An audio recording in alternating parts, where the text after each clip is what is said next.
سلام ان شاء الله خياتي كامل تكونوا بخير. السؤال اللي يجيني بزاف على آلة الخياطه، ماشي هذه بورتاتيف كما قلت لكم اللي متبعوا الفيديوهات على بالهم باللي راني جايبه معايا غير هذه الصغيره.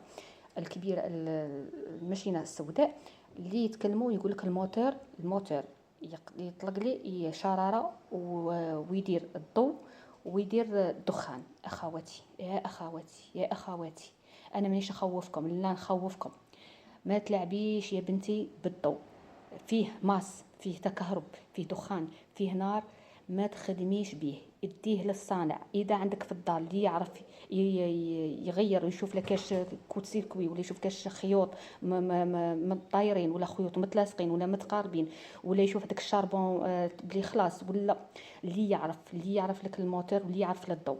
واذا ما عندكش هزيه وديه للصانع. اذا ما عندكش صانع قريب ليك نحيه وشري موتور واحد اخر. لكن الضوء ما تلعبيش به. الضوء بريزه فيها ماس، الموتور فيه ماس، هذا الدواسه فيها تاني، هي فيها تكهرب. شوفي هذا ما تخدميش ديه للصانع، سقميه. بصح تقولي معليش مش الاستهانه بالامر، الامر واعر وصعيب. الضوء ما نلعبوش به. راكم شفتوا المخلوقه هذيك اللي تحرقت دارها هي ووليداتها، ربي يسترها مسكينه وحفظ لها وليداتها. وشتو كيفاش صرالها؟ على واش؟ على شراره تاع شارجور كان لاصق لهم دار ماس، راحت الدنيا. فهمتوا؟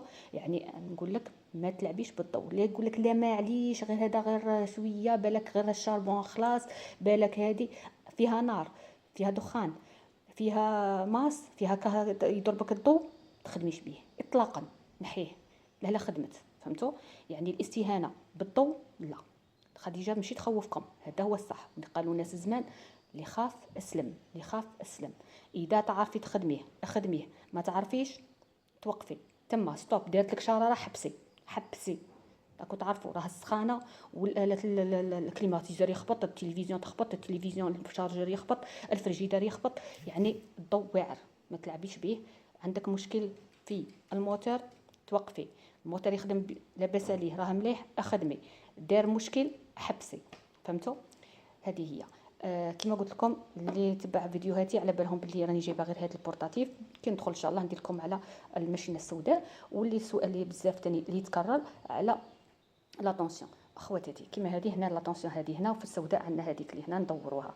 اخواتاتي ماشي غير لاتونسيون ترخفي وتزيري، لا، تاني على نوع القماش، حسب نوع القماش، الرقيق الغليظ. انت دركا تقولي لي ماشينه ما تخيط، تخدمي قماش غليظ ومن بعد الابره رقم 9 ولا رقم 12 ماش تخيط لك، ما تخيط لكش. فهمتي؟ يعني دائما يتبع الابره تبع نوع القماش. يكون القماش رقيق وانت تخدمي بالابره 16 راح تقبها لك وماش تخدم لك. فهمتيني؟ يعني الابره دائما الابره ماشي تقولي غير برا وكان نو، الابره تخدم. كاين معظم الاقمشه نخدموا بهم رقم 14 وتخدم لاباس عليها، بصح كاين لا. وكاين حاجه واحده اخرى، تقطع الخيط اللي لازم تاني تعرفوه.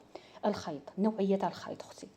كاين خيط الراشي، خيط اللي عندك شحال من سنه يكون عندك، خيط اللي يكون عند مول الحانوت في الستوكاج، ولا كيشديه وشوفيه لا تقطع لك تمتم، عارفيه بلي راح يتقطع تاني هنايا، كيف كيما يتقطع يدك كيما يتقطع هنايا. يعني كاين بزاف امور. شكرا لكم، ما نطولش عليكم، دمتم في رعايه الله وحفظه، مع السلامه.